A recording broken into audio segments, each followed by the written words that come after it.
shook for days, the fires burned for weeks, and when the ash had settled, less than 10,000 of your kind still live. What the concern But we carried on, together, to rebuild, to renew. You must go there, the place where we labored and lost. Take my word, cast them from your head into your hands.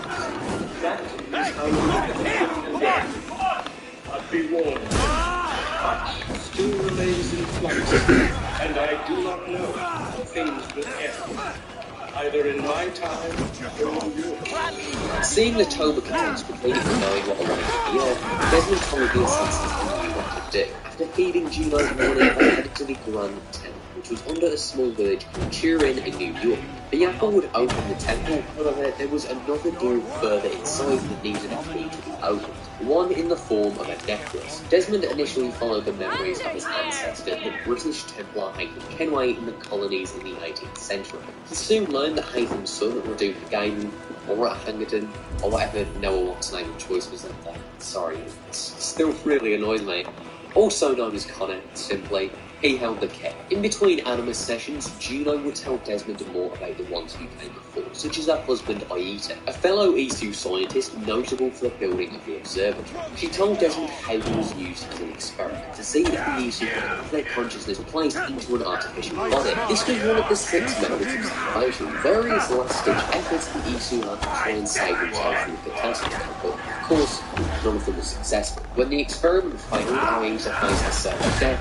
Juno implanted a trigger into the human genome so that at random and very rare cases, certain individuals would scientifically take on Aita's levels, and often harness his personality and dedication to it, although not all. Desmond also took breaks to find power sources that keep the temple. One of these he came across Daniel West, a Templar who was previously subject for, captured by the Templars and the memories of his ancestor at only 9 years old. Cross suffered from the bleeding effect severely and often confused himself for his ancestor, a Russian assassin. One time, William Miles went searching for another power source in Cairo. He was captured by Abstergo and held in the exact facility where Desmond was only weeks before. Daniel Cross was there, and when met with the apple, it triggered the bleeding effect to cause him to flee, leaving him defenseless for Desmond to kill him. Desmond made his way up to Vidic to see him standing over the room with multiple guards pointing guns at him. Vidic asked one last time for the apple, and I really don't know what he thought was going to happen here, to be honest with you. Dead? Not so fast. In case you hadn't noticed, I am the one calling the shots. Now give me the apple. Want it? Fine. Here it is. Wait! No!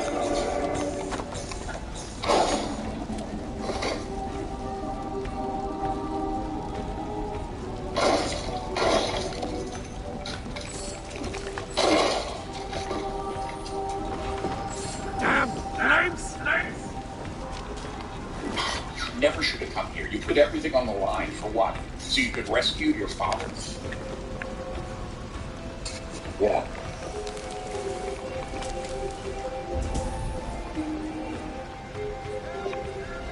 With William and the apple secured, Desmond continued to relive Connor's memories until the king was found. It was in the grave of Connor's mentor's son, Connor Davenport, just outside the Davenport homestead in Massachusetts, only the next day over. The team retrieved the key and headed into the depths of the Grand Temple. Upon arriving, the assassins came across Juno, stood by a large orb named to on a pedestal. She told him that if Desmond only touched it, the disaster wouldn't strike the earth. When suddenly, Minerva appeared, telling Desmond that the reason Juno was locked in the temple was because she used technology like this to try and rule the world, and would surely try again. He was left with 2 choices: to let humanity face a horrible disaster that would nearly wipe them out, free of Juno's control, or die to save humanity, leaving Juno to try and take over the world. Minerva used the eye to show him what would be and try and sway him.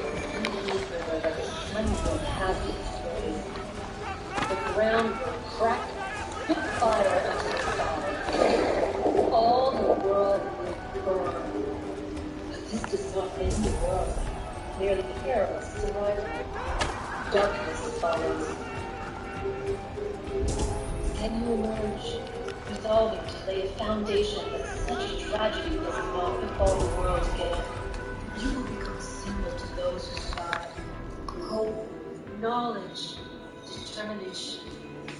You will inspire them to rebuild, to thrive once more. And as the world heals, so too will humanity. But you are just a man, frail and mortal.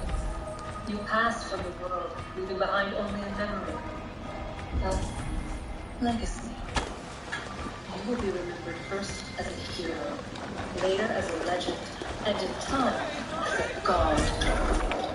It is the cruelest fate to have written words that meant well and see them made wicked and unwise. What was meant to encourage life, used instead to justify taking it. And so now you see that what was changed. So tell me, how is this strong? Jesus God! Despite this, Desmond decided to free Juno and let the world be. To him, it was better a world with a glimpse of hope where it was still possible to beat Juno and become victorious, rather than one that was so hopeless and desolate. He said goodbye to his made a decision that would change the course of humanity. Hey, can't do this alone. Sacrifice the world for no other reason than to deny me vindication. They will enslave your kind, Desmond. Is this not why you fight? Is this not why you came here? To ensure more than just your race's future, but its freedom? What future? What freedom?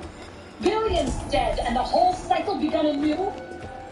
This world has known nothing but heartache and horror since we left it. Our gift to them, and you see it all return. Enough! You must not do this.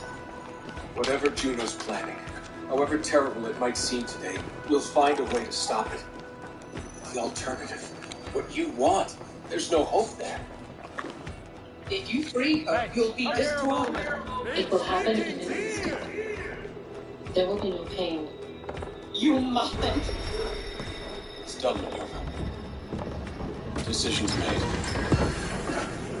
Then the consequences of this mistake are yours to live and die. You need to go. All of you. Now. Get as far away from here as you can. Come with us. We'll find another way. There isn't time. Son. You know it's true. It's already started. I need to do this now. So go. Go!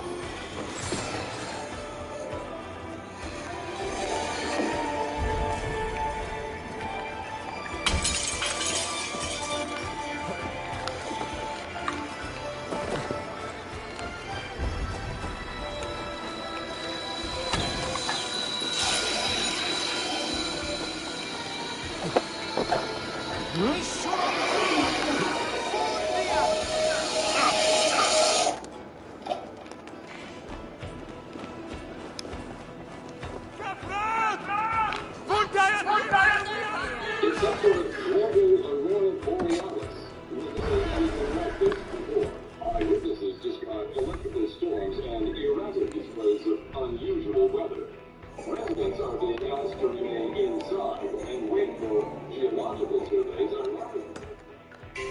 Hours later, an Abstergo team found and dissected Desmond's body, taking every piece of DNA they possibly could. As Ivo grammatically later described it, they stripped him apart there and then. His DNA was then used for Abstergo's entertainment set in the Sample 17 body. The goal of Abstergo Entertainment was to use the genetic memories of various subjects to find interesting settings of video games. They then used that money to fund the Templars. One employee who was particularly interested in characterised as Lone Fellows was tasked with reliving the memories memories of Hayden's father and Connor's grandfather, the English Welsh assassin Edward Kenway, following his pursuit of the observatory. And as I mentioned before, this was built by the Isu Aita, and its function was to survey anyone the Isu wanted. As it turned out, an IT employee at Abstergo, John Standish, was an aforementioned sage, a reincarnation of Aita who was sent to Abstergo as a double agent for the assassins. He wanted to use him to figure out what exactly happened to Desmond, but in reality he was a member of the Instruments of the First Will, a cult dedicated to Juno and her revival, not loyal to the assassins or the Templars, and his plan was to use the resources Juno from the grave, though he was stopped in his tracks and shot dead whilst trying to channel Juno's consciousness into the body of one of the employees, reliving the memories of Edward Kenway. Standish's body was used by Dr. which was effectively the use of the DNA of sages to sequence their rare triple-helix genome, allowing them insight into how exactly they were so advanced, with the end goal being to create an Ethan. After realising including Sean Hastings and Galena Voronina, attacked the Paris facility where the Phoenix project was taking place, destroying the body of John Standish as well as one of the shrouds of Eden. And this was the shroud which housed the consciousness of Coitus, another Ethan. It was around this time that Otto Berg, leader of secrecy, effectively Abstergo's own private military, began using another analyst of Abstergo to look into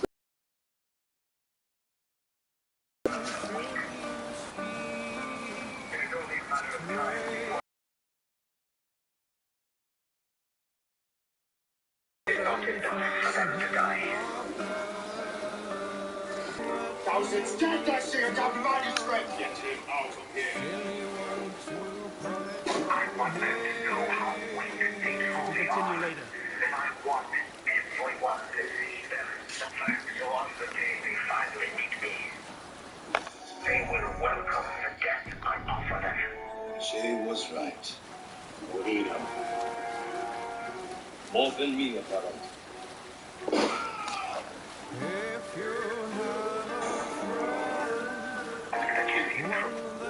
There's sort of a middle finger, I guess. I don't exactly see that being like top priority. And part of the inner sanctum, which basically puts you on like the highest of rungs for the Templars, but like each their own, I guess. Also that year, the assassin Bishop reached out to the enemy. You, compelling Assassin's Creed character. You, who was playing these obscure opponents Sturgo was manipulating his memories, also about the Phoenix Project, requesting that the initiate relive the memories of Arno Victor Dorian so they could find the sage Francois Thomas Shaman before Abstergo could, who would surely use him to progress with the project, although his corpse had decomposed to the point where it was effectively useless. The next year, the initiate would team up with Bishop, Rebecca, and Sean to track one of the shrouds of Eden, an Isu artifact notable for its incredible regenerative powers. The assassins discovered the shroud was underground. Paris, after reliving the memories of twin assassins John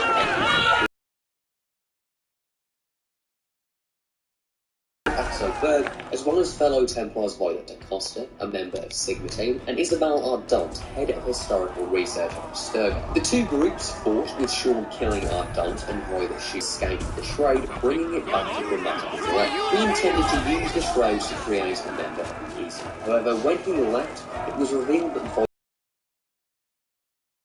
intended to help Juno rule humanity, hence why she was locked away in the rooms, because that's a way she created humans essentially to use them. The shroud simply won't happen.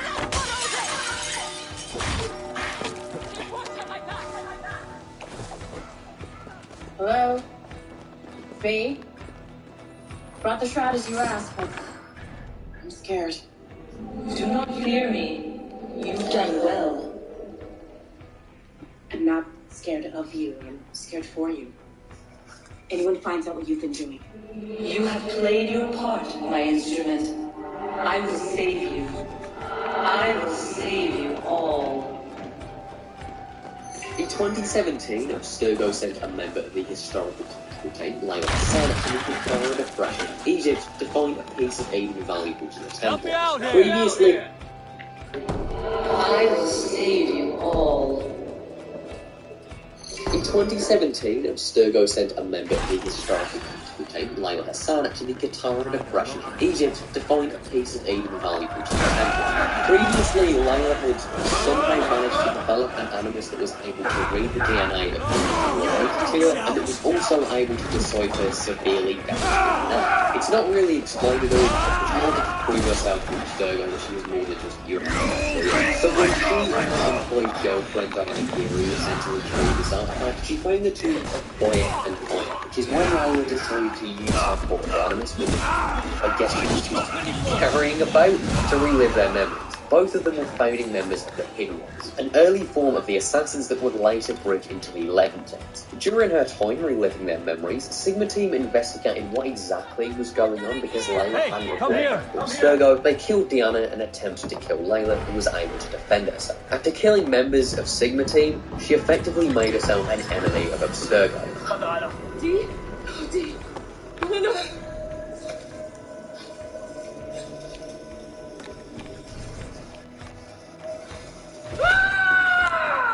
Fuck you, Abstergo!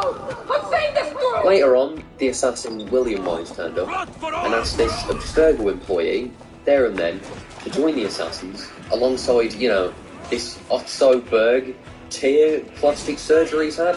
He's also, suffered a severe brain injury in the last 5 years, and all this game isn't very well written.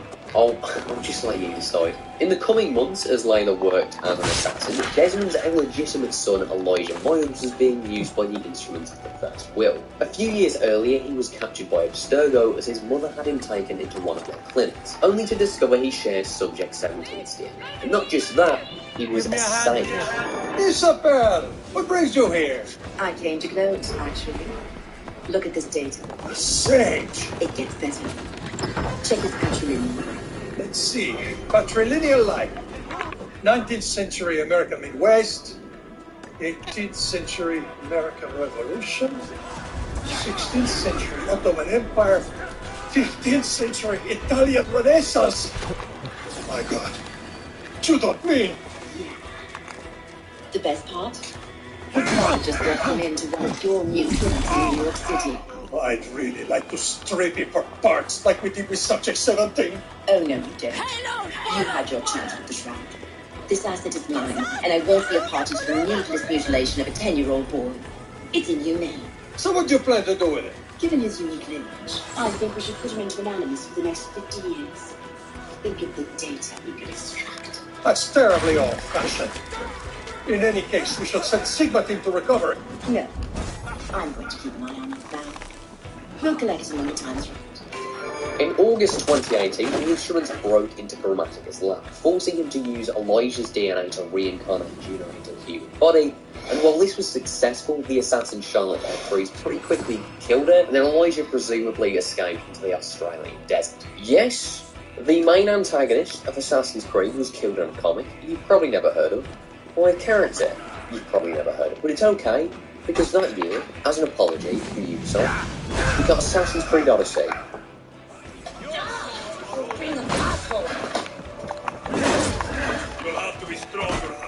In Odyssey, Layla is searching for more Easter artifacts with the assassins, and the one she's after is the Spear of Leonidas, which, for the record, is capable of anything. She just finds it at the start of the game.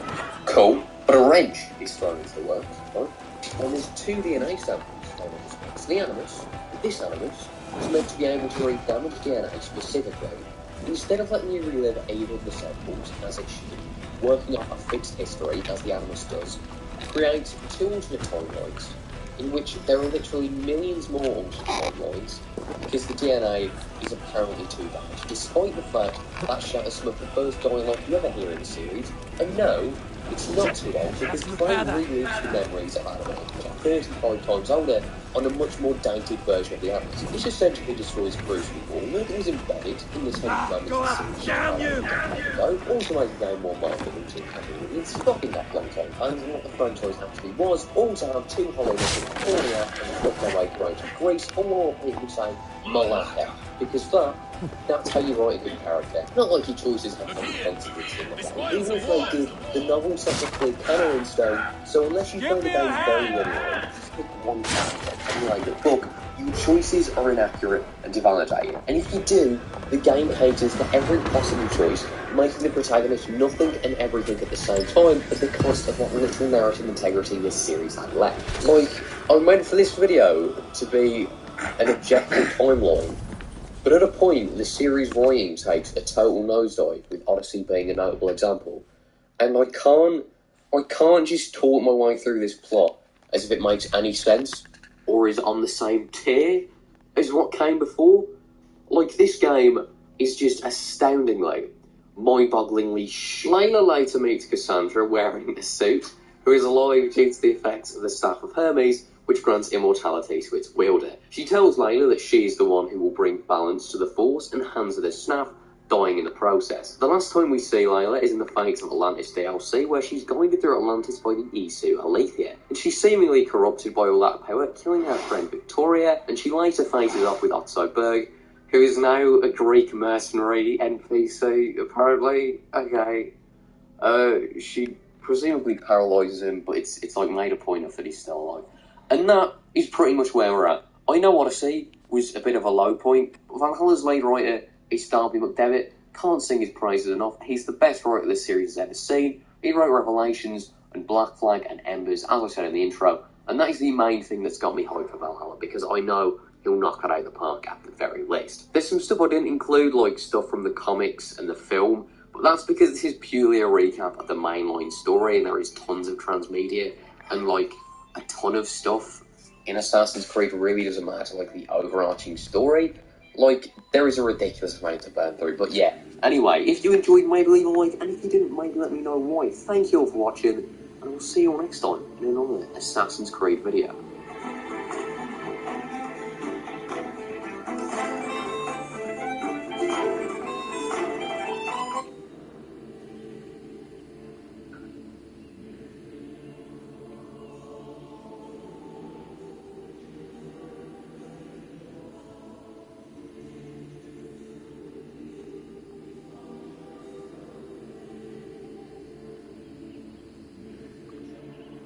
So, out of the blue today, we got the announcement that 3 Assassin's Creed Netflix shows are going to be coming out. I thought I'd put together a video on what little we do know so far, as well as what I personally want from each of the series. Basically, this was announced via this video on Twitter, and then it was expanded upon in a Deadline article I'll link in the description if you do want to read it for yourself, and it said, Netflix is looking to build an Assassin's Creed TV universe. The streamer has entered into a content agreement with Ubisoft to develop live-action, animated, and anime series based on the international best-selling video game franchise. What's interesting is that Ubisoft actually announced that they'd make an anime series back in 2017, which was presumably buried only to be brought back now. And the fact we're getting a live-action series, animated series, and anime on top of the current comics that are still being pushed, it seems Ubisoft are really trying to diversify the series. It feels like 2016 to 2018 on a much bigger scale, when you had so many comics coming out featuring genuinely important plot developments as well as the film, and with those being what they are, you can sort of see why a big AC universe never really came to be.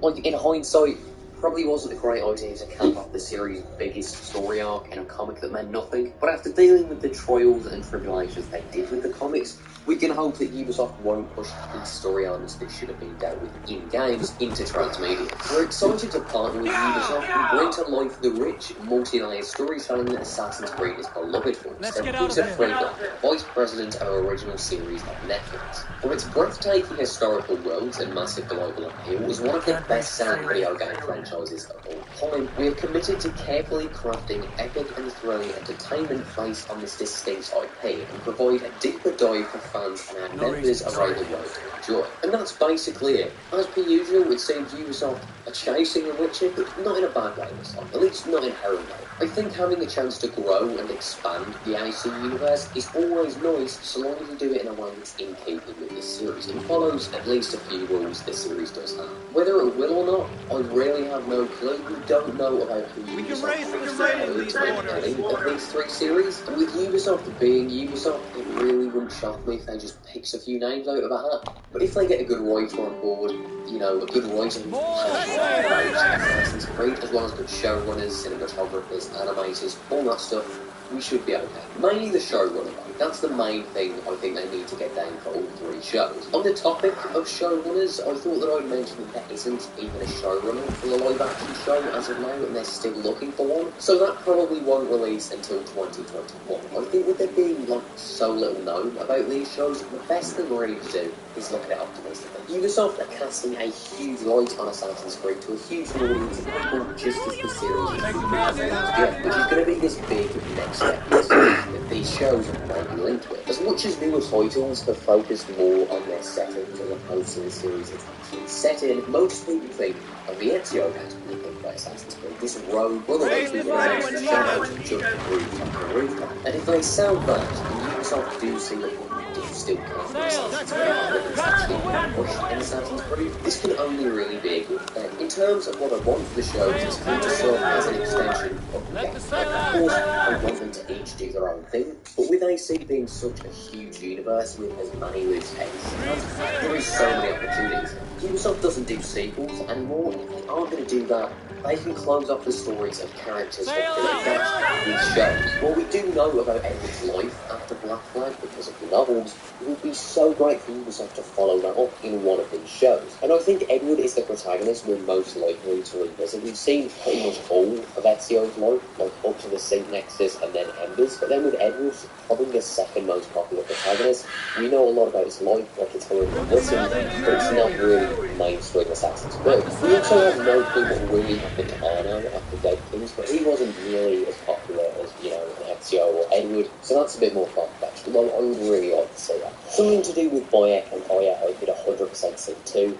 and I'd love for that to happen. Thinking of all of these possibilities gets me so hyped. Could you imagine, like, if the animated show, the first season of that was an anthology of stories about the assassins from the Sanctuary, or if Elijah's story was put back up in one of these shows? That's something I could 100% see now. Ubisoft could do something really quickly, and I do hope they do. Get yourself good writers, good showrunners, and creatives who don't just want to make a Netflix show, but want to make a truly great Assassin's Creed show that does the series justice. I think there's a ton of potential in these shows, and I really hope Ubisoft have that.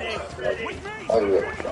But anyway, I'm sorry this was a bit of a shorter one. There's nothing really substantial to talk about yet regarding these shows, but of course I will look at it. My video going through the AC Valhalla comics and some stuff that I was gender should have dropped earlier, and I'll link in the description. Signal wire of one of the servos. Keep on, you Port 10. Now we're just going to put the 5-volt wire of the servo somewhere in the middle of the breadboard. And then we're going to simply attach the ground pin of the servo to the ground rail of the breadboard.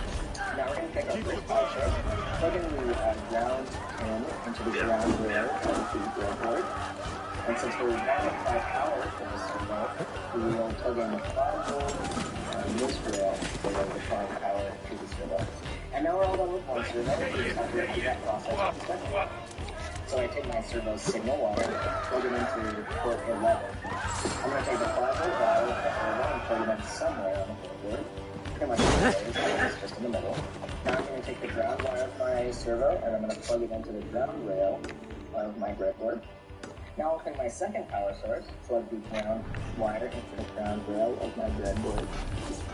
See how this is complicated? No, necessary with this. Then I'm going to take my 5-volt wire as my power source, and I'm going to plug it into the same rail, this vertical rail as my servo.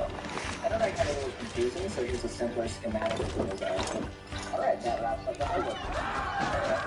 The second part of the tutorial is going to be Can't do this alone. what's needed to control it. It's going to be a lot of fun and a lot better than stay tuned. And if you want any more tutorials, I'll be happy to do them for your comments.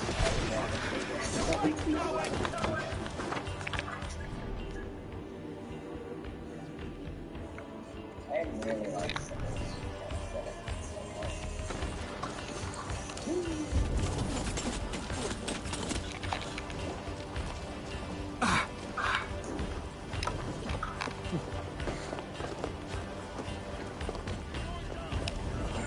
I'll kill you!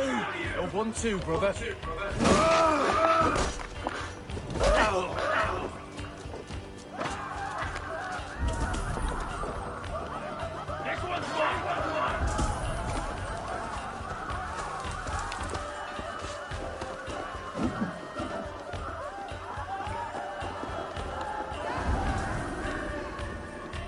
I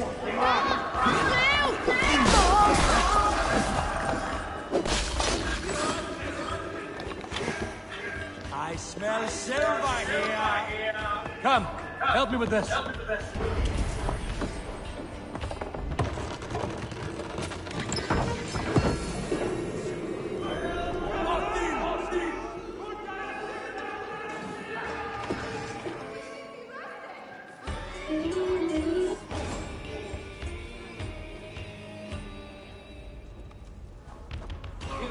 Bobby here. Alright, I want to tell you this video is sponsored by Skillshare. Thank you so much to them. Hang around the video. I'll give up this exclusive offer. You guys can get by using the link down in the description. Also, if you would like to skip ahead to this timestamp, that'll skip some of the shenanigans games that I did about that New York Maker Fair. Hopefully you won't. Anyways, on to the video. All kinds of stuff like Hey,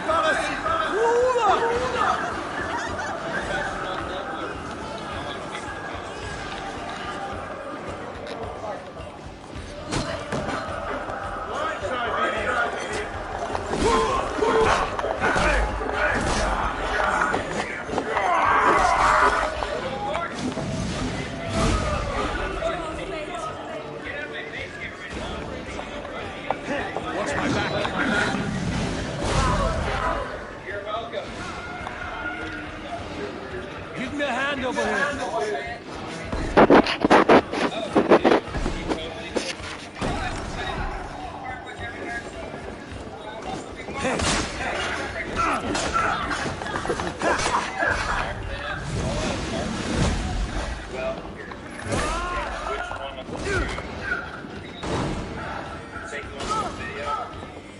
God is with me.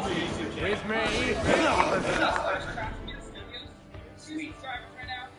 Go check his channel out. There we go. He wants it, so he's gonna get it. There you go. That's the second one. Yeah, thanks, dude. No problem. We shoot. Hey, come here a moment. Look who it is. That's Jimmy DeResta. Oh my gosh. I think his ice skates are back.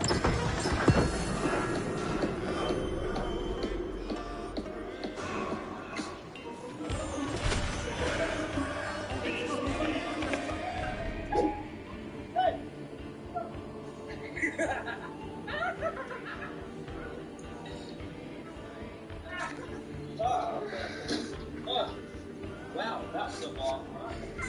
Hi. Didn't notice. I just stole Jimmy DeResta's ice cream. It's beautiful. You don't know who Jimmy DeResta is, though?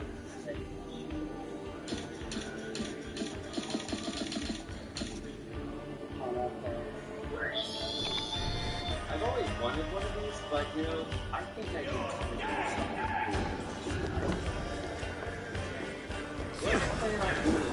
It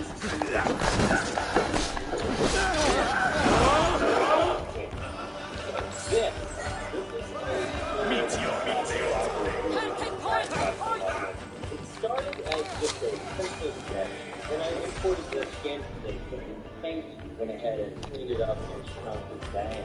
Also, I asked my patrons which design they liked better. Overwhelmingly, they all wanted that. By the way, go check out my Instagram. Link in the description. All of you can donate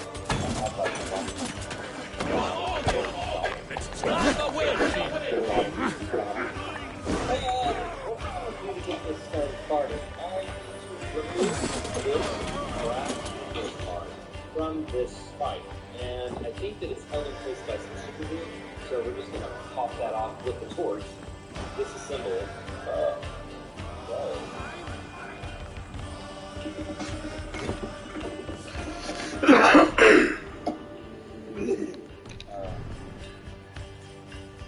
Let's make a little knife.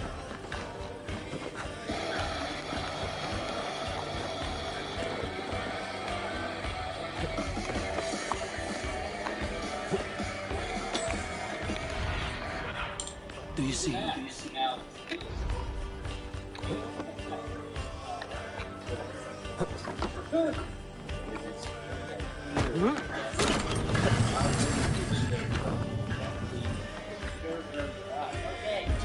let's get on to action. Something cool that came in the mail. Come on, down. Do everything for you. Look at this. It's so awesome. This was sent to me by another YouTuber. Oh my god. That was just literally on my head. On the side of my face.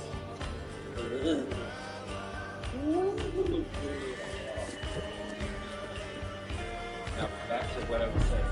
This really real, but miniature hammer and anvil was sent to me by Paul Pinto. And they're awesome. Handmade. Anyways, he shows how he makes these on his channel. I will put a link to his channel in the description.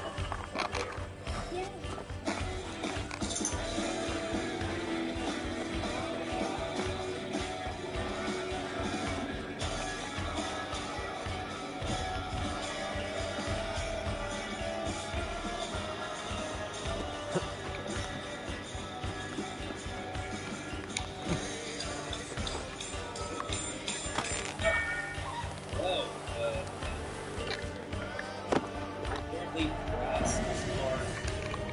But you know what? I have enough room. I'm going to carve, well, this piece right here, that's a brass part. I'm going to carve that out of wax. And then I'm going to take it and place it on jewelry that is going to be old. And without this brass, you can't cast it. And here's the wax that I would use. Comes pre-cut. Apparently it's really good to carve. We'll see how it does. It says hand carving. That's what I plan on doing. Well, I might carve with my foot. I haven't decided yet. Yeah, so we're trying something new. I've never done any kind of casting or learned how to do it. That would be really fun. And in the meantime, we're going to work on this piece, which is the pointy bit. I just need to cut this piece of paper, the pattern out, and mark it on here. And then using my rotary carver, go back, carve that, carve the wax, carve everything. Let's just carve everything. Okay, let's do it.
Oh, look, it's a dinosaur. Not really. That's Joanna. She sometimes likes to get out of her cage and perch there and watch me work. Hey, Joanna, come here. what are you doing up there? She's crazy girl. She loves me. Do you love me? I guess not.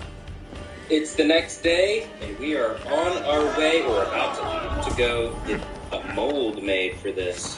Let's get on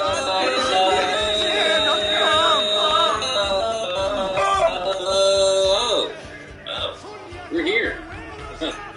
That didn't take so long. We're at a place called Investicast. Yeah, I just Googled where to get some of this kind of work done, and they said I could come in and learn how to do it. So let's go in. This is Investicast. That's pretty cool. They got a swordfish. That's awesome. How's it going? I'm Bobby. Nice to meet you. Pretty.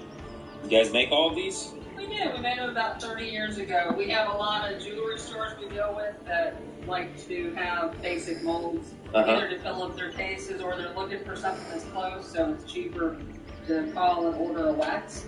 That's cool. And then adjust it to whatever you want it to be. Whoa. This place is pretty rad. Okay, what's the steps we need to get this set up for casting? So what we're going to do is we're going to add a sprue, make it flow up to the top of the unicorn.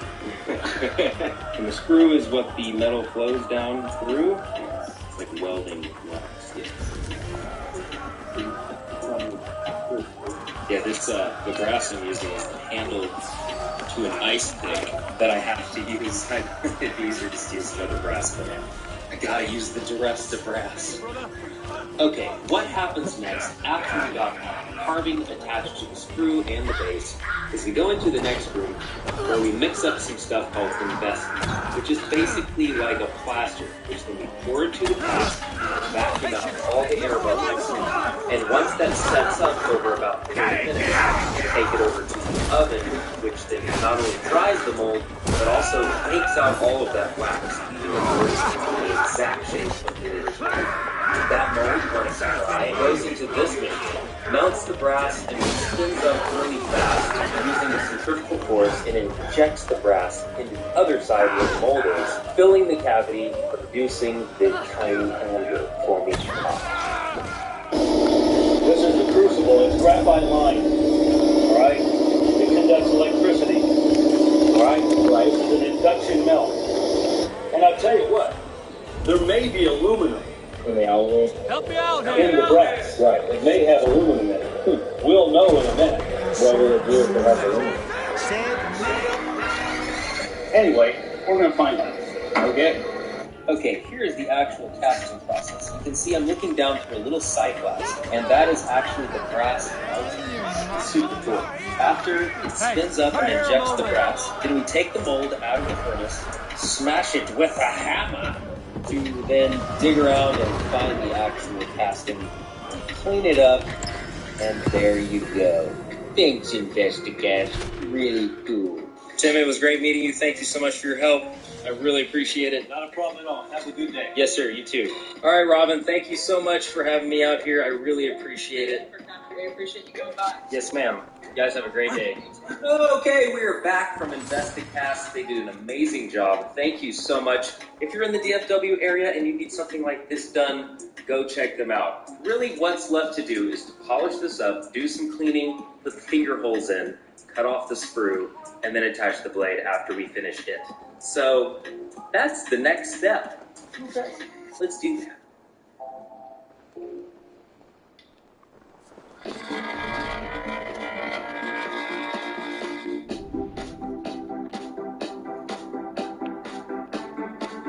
Oh, thank you. Oh, whoa! Yay!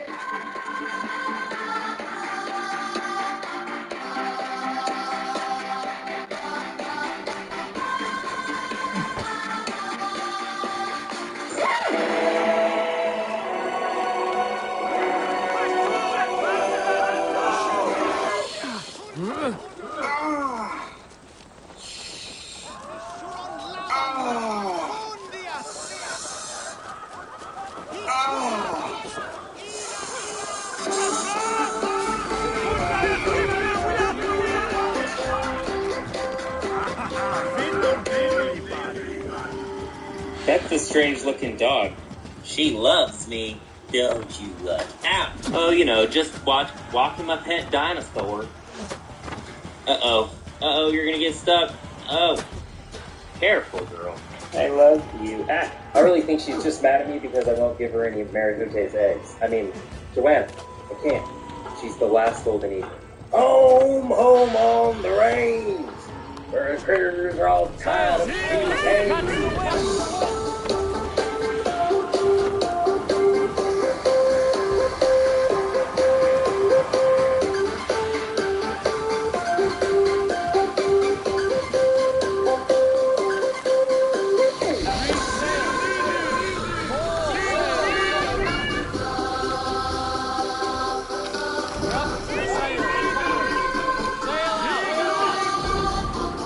Und yes, Azane, I'd say it is looking wunderbar und Azane.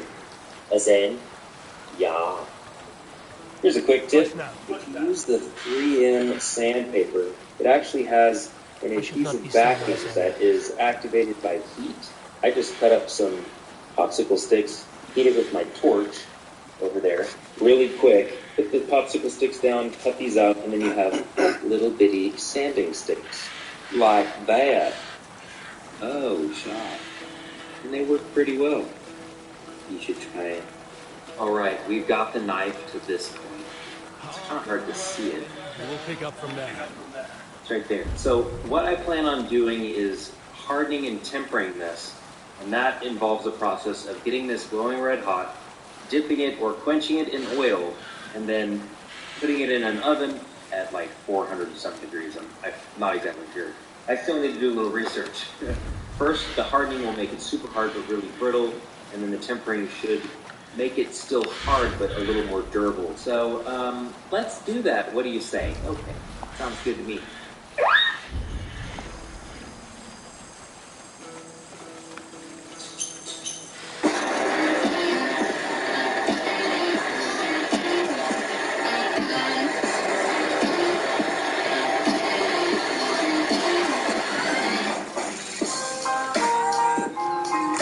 This is after the hardening. I have already tested it with a file, and it is skating a file, which means the file is not biting into it and taking off material. Which means that it's hard, so now we gotta make it durable by putting it in the oven. That's dirty. Now just turn the undo on for fundo. Bake this for about an hour and a half, and we'll see how it turns out. Okay, now let's check on it. Oh, wow. That looks delicious. Man, I really do suck at cooking.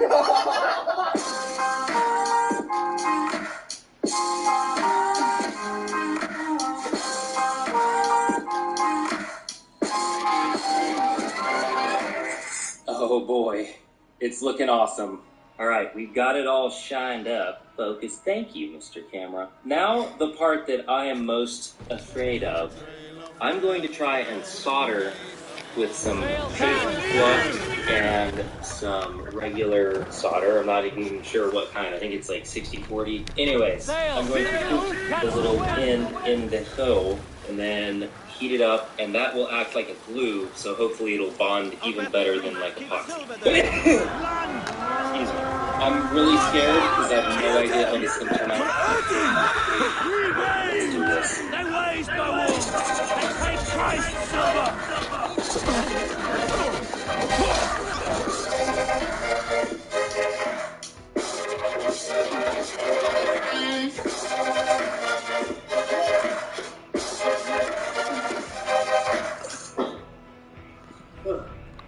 Okay, the knife is basically done other than sharpening it.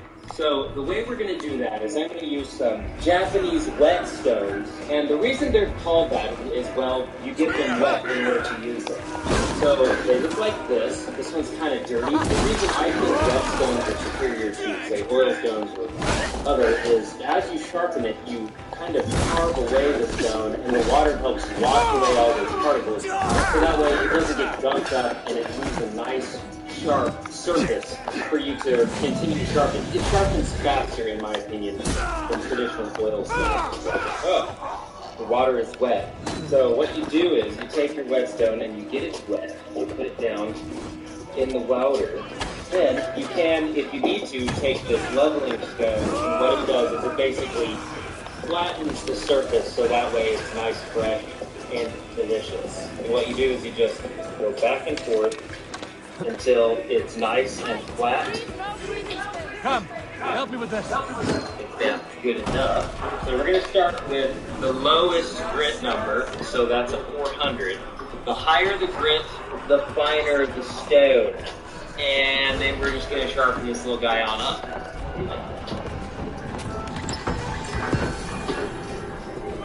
Now, once we've got the edge most of the way there, we're going to switch to a higher grit. So let's go to the 1000. 1000.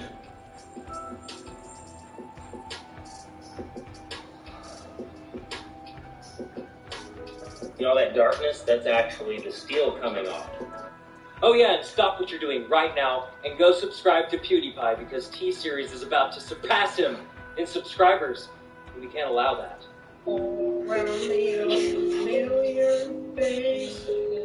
Okay, I've got it to where I think I can get it with the $1. Now we're going to go with 3,000. Wow, this thing is dirty. So this is the finest stone that I own.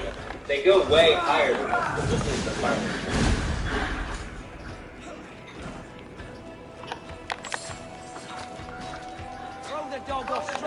I'd say that's sharp enough. Dang, and I just regrew that arm hair. Oh, short. It is finished.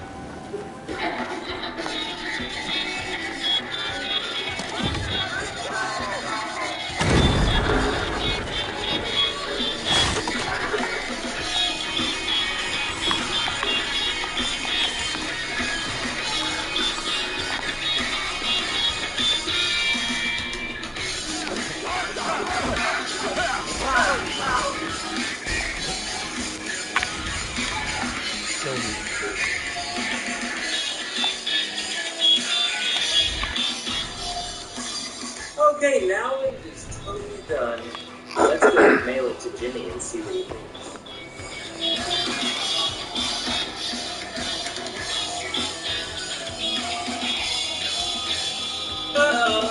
Oh! Hey, we're here. They're open. Let's mail it.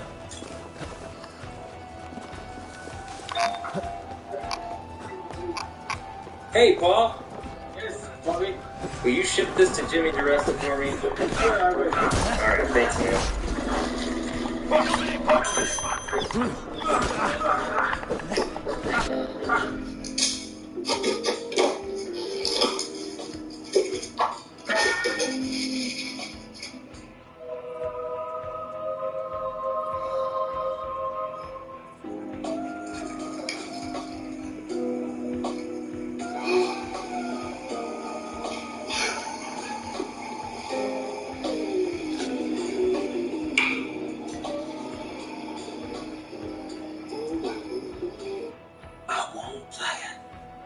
Thank you all so much for making it to the end. Alright, you know how I like to learn new things, and experience is the most part and always keep learning. Well, you can do that too, and I'm super thankful today that Skillshare decided to sponsor this video. Skillshare is an online learning community with thousands of classes in woodworking, business, technology, and more. I highly recommend you guys start out by trying Stephanie Kilgast's Insect Sculpture, Mantis, Polymer Clay, and Mixed Media class. It's a great course if you're getting into sculpture for the first time or just wanting to get back into it. Skillshare's premium membership gives you unlimited access to high-quality classes from experts in your field, so you can improve your skills. Skillshare is also more affordable than most other learning platforms out there. An annual subscription is less than $10 a month, so be sure to click the link in the top of the description. The first 500 people that do that will get their first 2 months free. Did you hear me? I said, when you are through signing up at Skillshare, and I highly recommend you do, I just wanted to let you know that I will be at ThinkerCon, Huntsville, Alabama, November 17th. Dude, this thing is going to be crazy awesome. So many cool creators are going to be there. Go check their website out. I'll put it in the description as well. I think there's only like 100-something tickets left, so if you want to go and say hi to me, which would be really cool to meet you guys, go check out ThinkerCon 2018. Also, if you want to see how I made the tiny little box at the end of the video, go check me out on Instagram. I will be doing an exclusive 1-minute video there just showing how I made that. Also remember to go check out Paul Pinto and Jimmy DeResta. He was a super good sport, letting me steal his ice pick. By the way, he sells those. Go give that crazy maker some love for him. And also, thank you.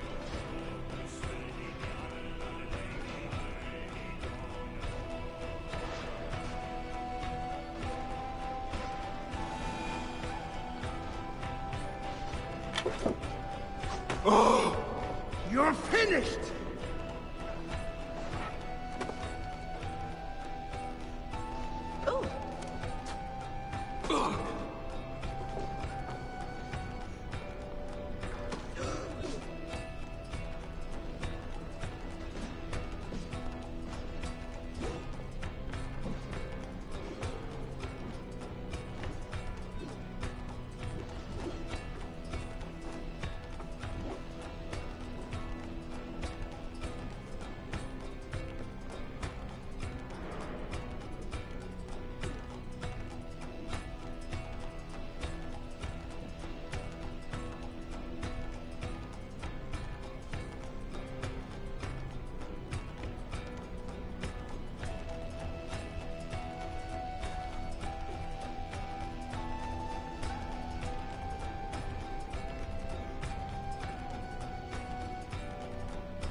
split you! Back here!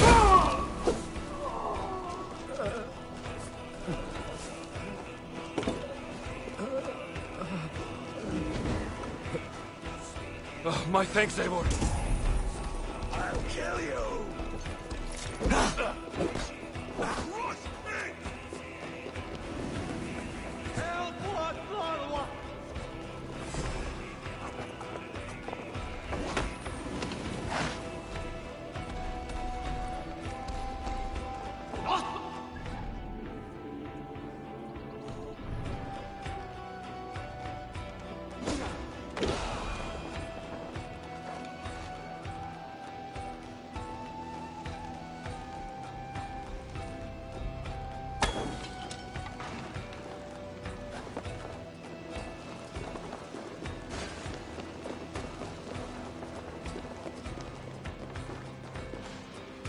Give me a hand with this.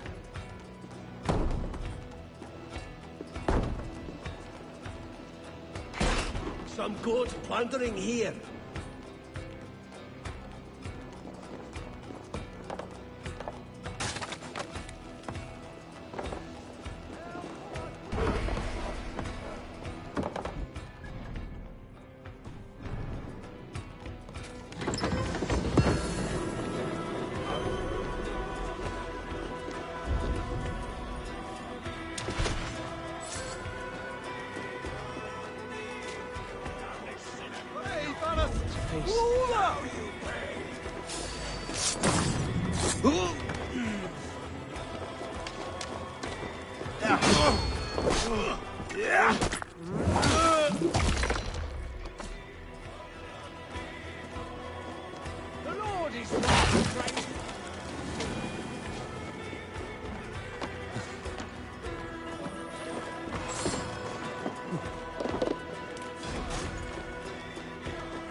Jammed.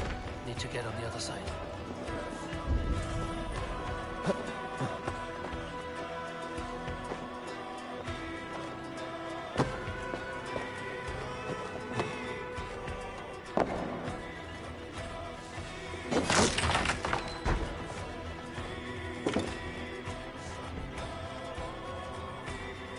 Hey, come here!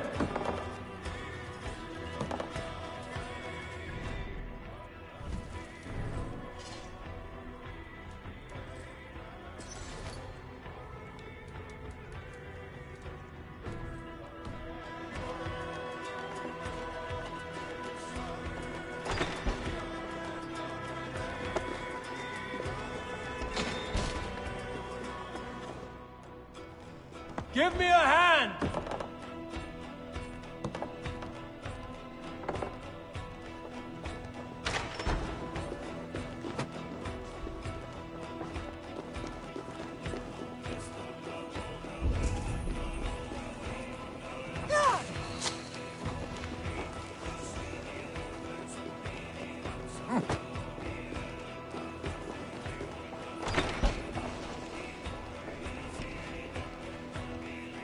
Help me out here!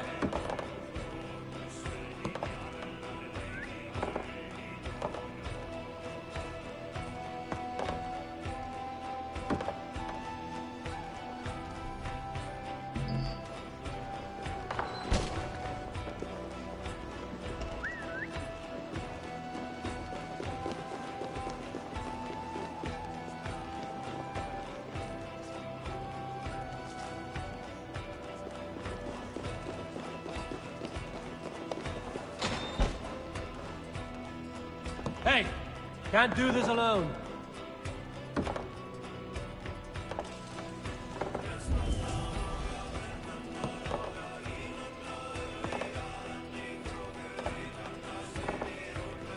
Come, help me with this.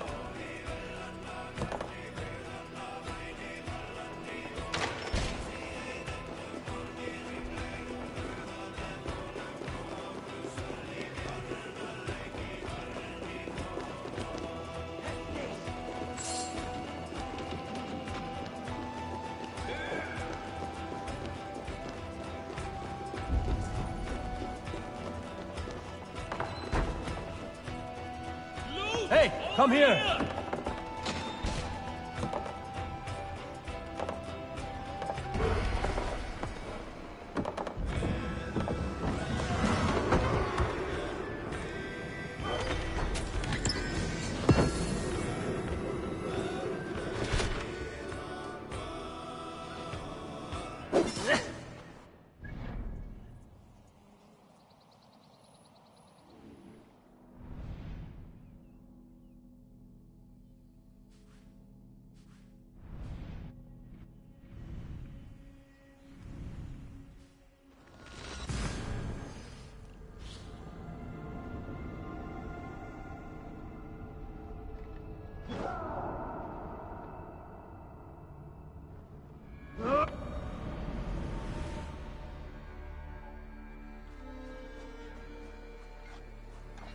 Now, this one.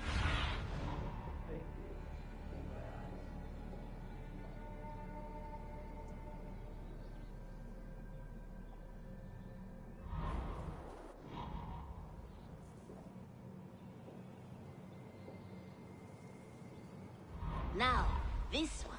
This one begins a long time ago at a desert oasis, far away. Beautiful, beautiful. Nature is amazing.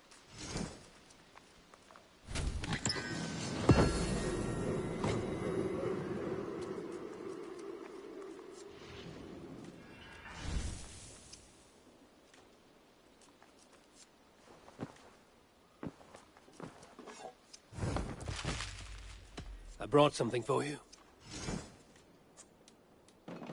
I'd pay well for this. Good, this will help the settlement.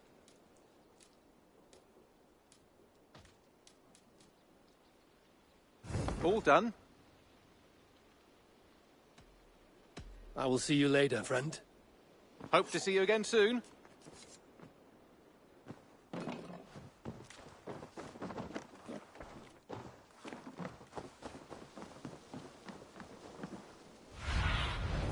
Be my eyes, Sunan.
Yeah!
Sunan.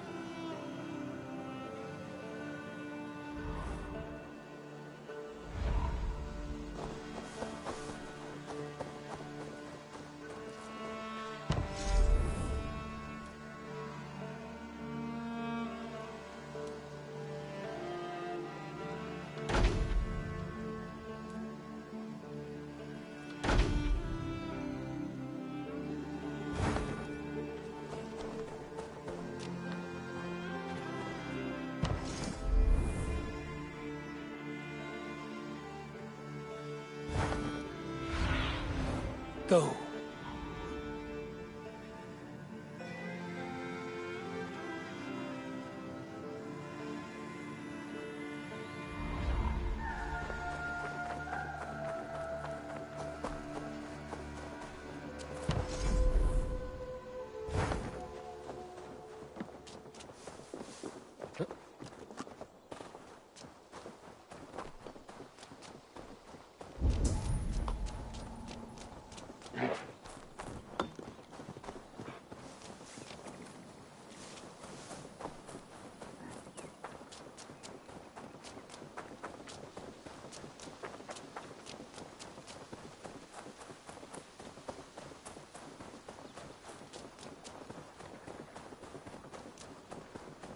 Now, this one begins.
Hello. Good. Yeah. Uh-huh. For what?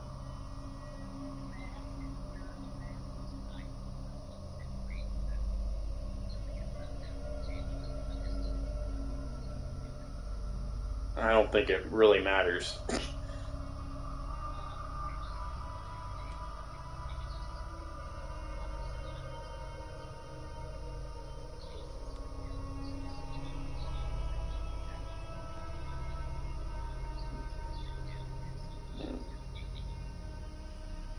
He's going to shut down bars and restaurants, I'll tell you that.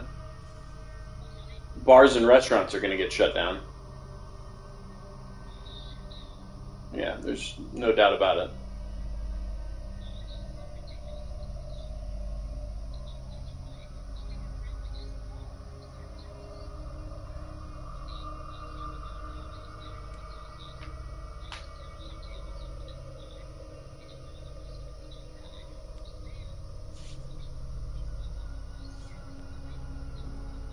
There's no doubt about it.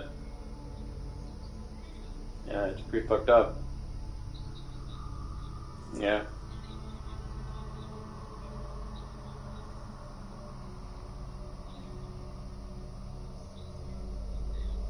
Graham, at this point, it just doesn't matter. I mean, we're either going to get together for dinner and we're going to enjoy dinner, or we might as well call it off. But wearing a mask to meet and greet and then taking a mask off isn't going to do anything. Yeah. The thing you got to be careful about is who everybody's around. You know, I mean, the only people that I'm around is Christine, and Christine goes to work, 2 times a day, 2 times a week. I don't know where Nick and Hannah go. I don't know where Gramps goes.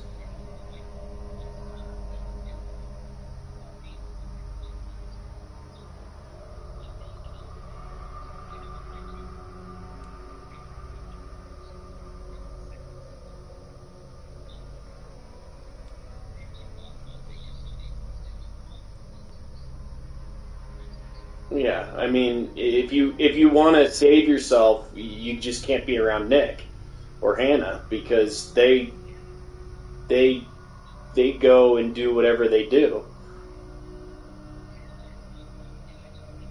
Well, but Graham, it doesn't. Can I tell you something? Unless you've got an M93 mask, one of the hypergenic masks, it doesn't matter. I mean, the masks that even the masks that Christine and I wear, ultimately we do it to appease the government, but it doesn't do anything. It's not saving you from anything. They don't do a goddamn thing. So, that's why these mask mandates are so ridiculous is, it's just ridiculous. So, it is.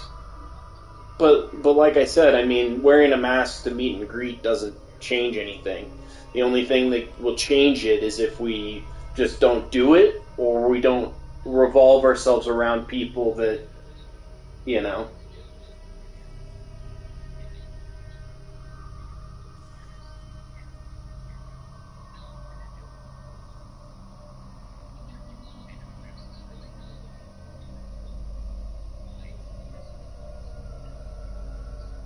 Yeah. That's it. That's all we can do. Yep. All right. Sounds good.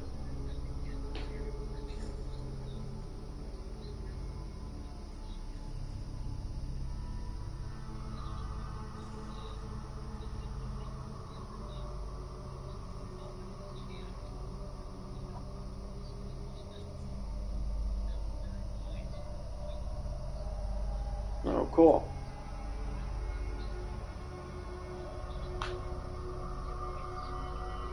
That sounds good.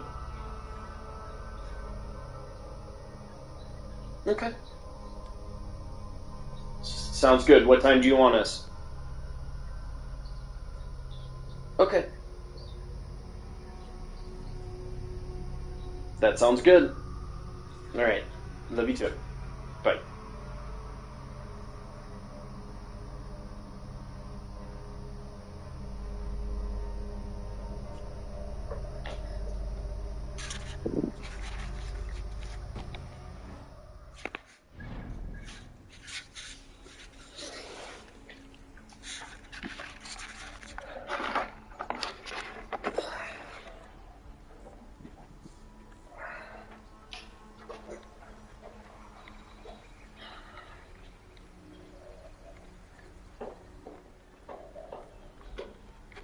Did you talk to Graham?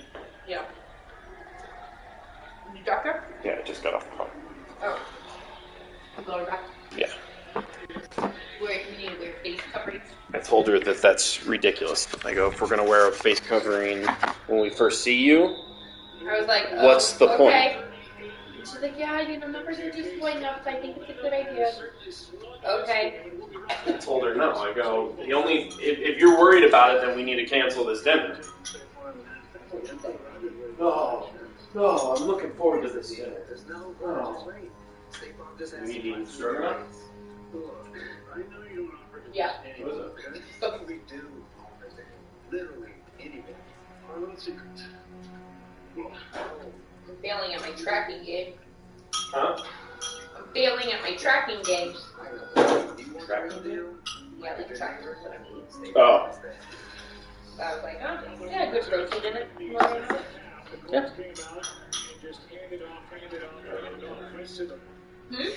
I just got a really tender piece. But I was like, yeah, I mean, we might as well not get together if you're that worried about it. I go, your paper mask doesn't do anything. I go, it's just, we wear the paper mask just to appease everybody around us in the government, but they don't do anything. They're not saving you from anything. I go, the only thing that's going to save you is an N95 mask. So unless we're all wearing those all night long, it doesn't fucking matter. I said, the key is not to be around people that are around a bunch of other people. I go, can't be traveling. And she goes, well, yeah, Hannah's not coming. And I'm like, okay, well, just because Hannah's not coming doesn't mean that Nick isn't exposed, isn't exposed. Well, she told me Nan's not coming because she's going to dinner at her mom. No, but then she tells me that Nick just got back from Auburn. I go, well, if you really want to stay safe, don't be around Nick. I mean, did you tell her that? Yeah. Like, if Nick's been in California. Not very smart. Or maybe, like, bike rides with around other people, I don't know. But come on, we know Nick's been out and about with his friends. Just like my brother.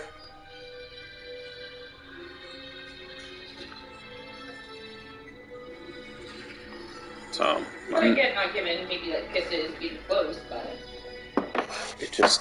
it doesn't matter. We're gonna touch things that they're touching.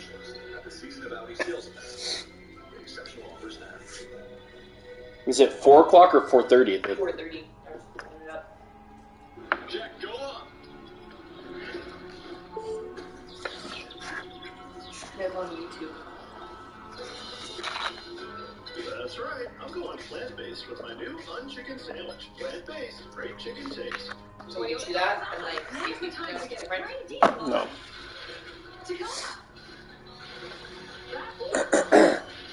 Family and more. I'll take it. I'll get this rack up for you.